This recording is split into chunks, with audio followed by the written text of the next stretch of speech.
Hey, everybody. This is Haseeb from the Chopping Block.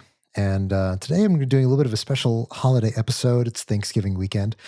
And I recently published a piece that I got some requests to do a reading of. So I thought it might be a nice little gesture, a little break from this market to have a little bit of a kind of deep dive article. So this article is titled In Defense of Exponentials. I used to tell founders the reaction you're going to get to your launch is not hate, it's indifference. By default, nobody cares about your new chain. I have to stop telling them that now. Monad launched this week, and I've never seen so much hate about a blockchain that just launched. I've been investing into crypto professionally for 7+ years now. Before 2023, almost every chain I've ever seen that launched was mostly met with enthusiasm or indifference.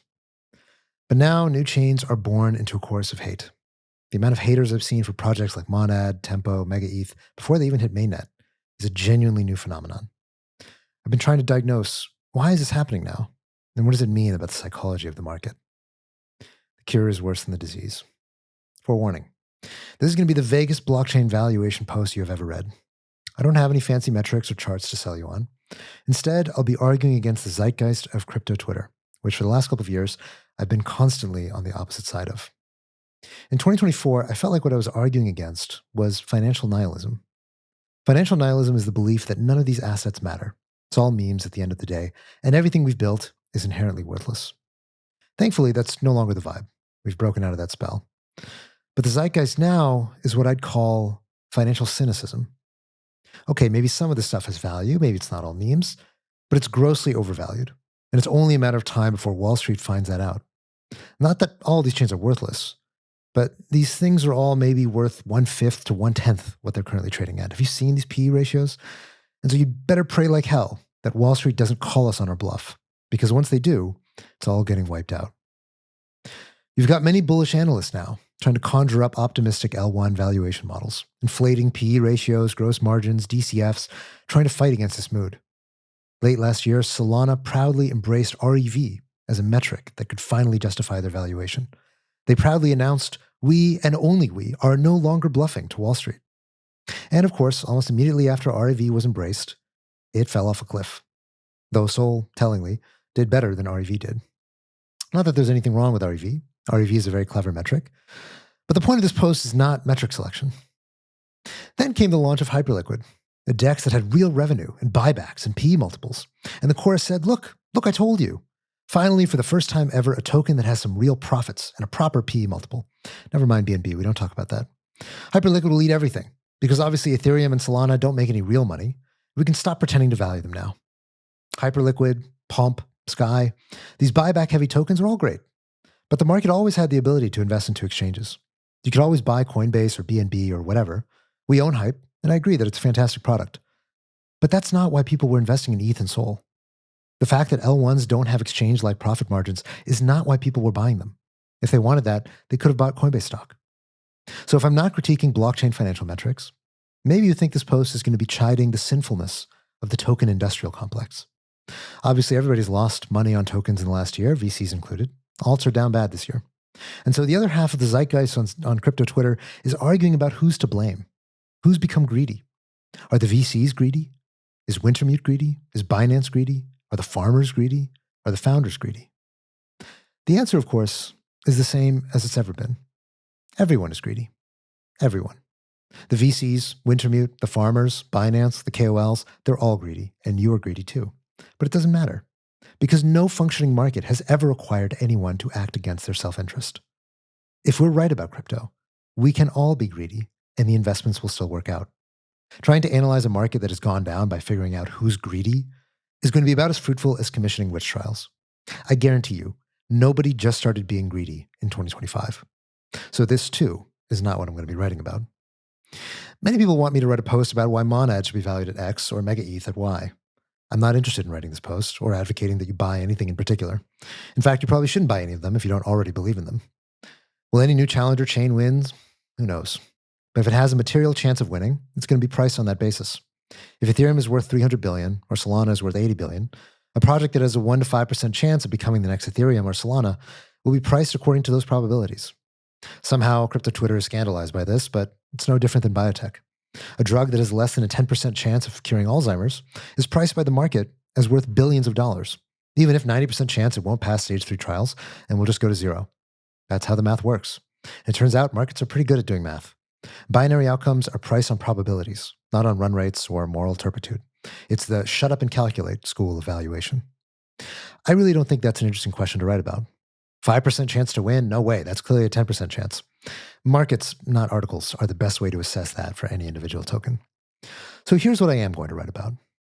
Crypto doesn't seem to believe anymore that chains are valuable. I don't think this is because they don't believe new chains can win market share. We just saw Solana dominate market share after emerging from the ashes less than 2 years ago.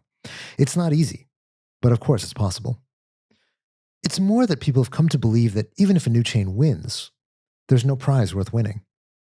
If ETH is just a meme, if it'll never generate real revenue, then even if you win, you won't be worth 300 billion. The contest isn't worth winning because these valuations are all bunk. And if it all come crashing down before you go to claim your prize, then why bother? Being optimistic about chain valuations has become passé. Not that nobody is optimistic. Obviously, there must be optimists out there. For every seller, there's a buyer. And as much as crypto Twitter cool kids love to drag on L1s, people are comfortable buying Sol at $140 and ETH at $3,000. But there's a perception now that all the smartest people are overbuying smart contract chains. Smart people know the jig is up on smart contracts. If not now, then soon. The only people buying here are suckers. Uber drivers, Tom Lee, maybe KOLs who say stuff like trillions, maybe the US Treasury, but not the smart money. This is bullshit. I don't believe it, and you shouldn't either. So I felt like I had to write a smart person's manifesto on why general purpose chains are valuable. This post is not about Monad or MegaETH. It's really in defense of ETH and Sol. Because if you believe ETH and Sol are valuable, the rest is straight downstream. Defending ETH and Sol valuations is generally not my job as a VC. But fuck it. If nobody else is willing to do it, then I'll write it. Feeling the exponential. My partner Bo experienced the Chinese internet boom firsthand as a VC. I've heard how crypto is like the internet so many times now that it doesn't even register for me anymore.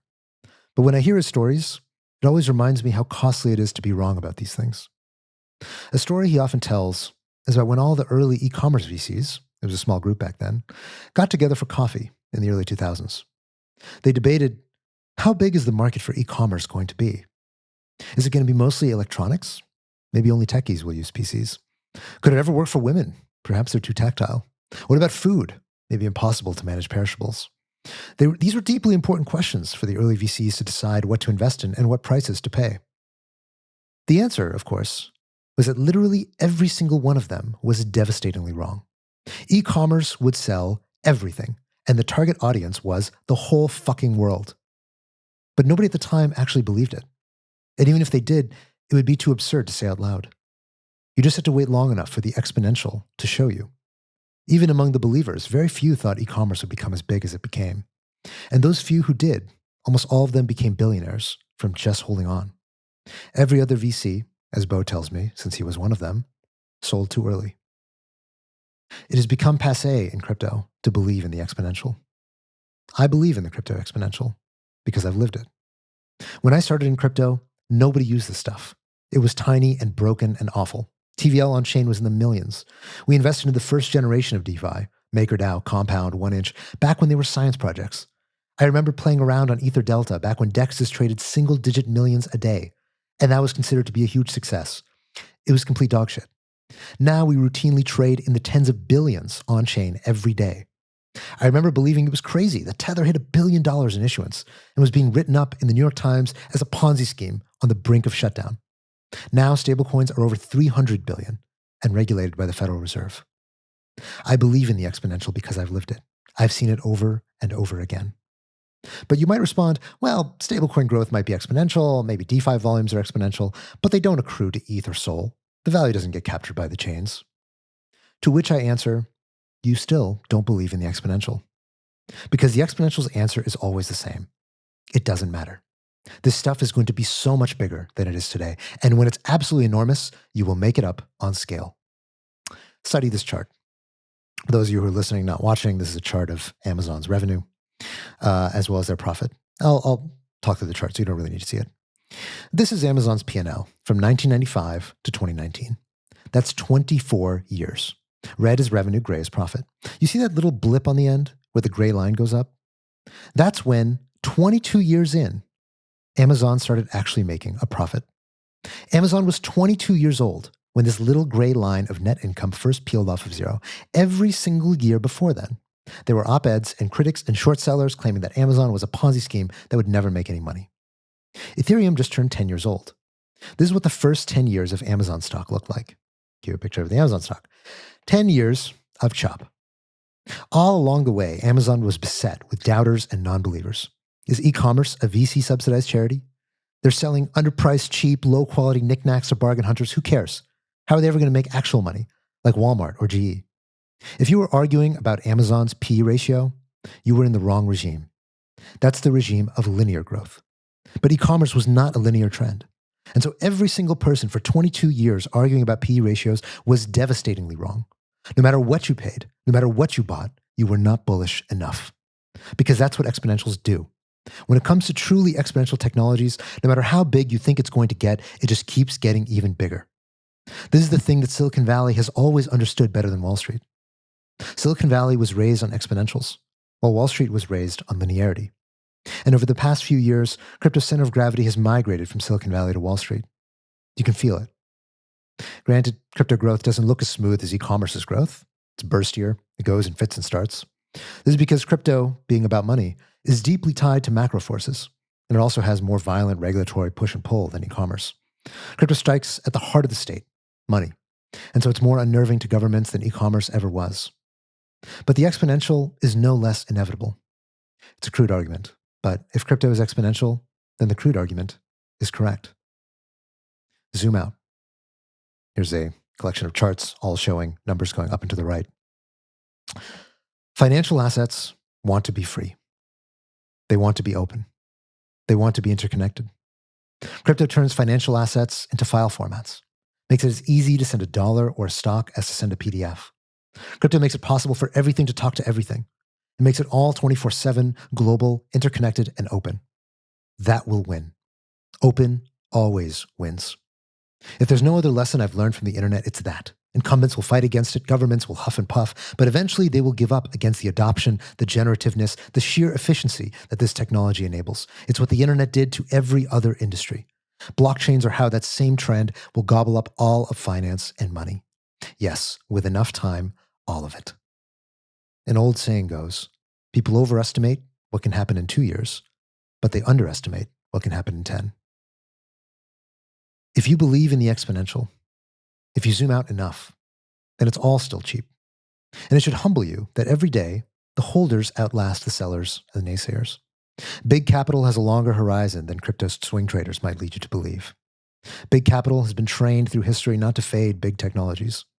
You know that big gushy story that originally got you to buy ETH or SOL? Big capital believes that story and hasn't stopped. So what exactly am I arguing?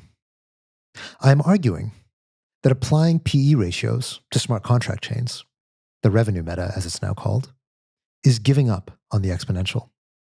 It means you have consigned this industry to the regime of linear growth.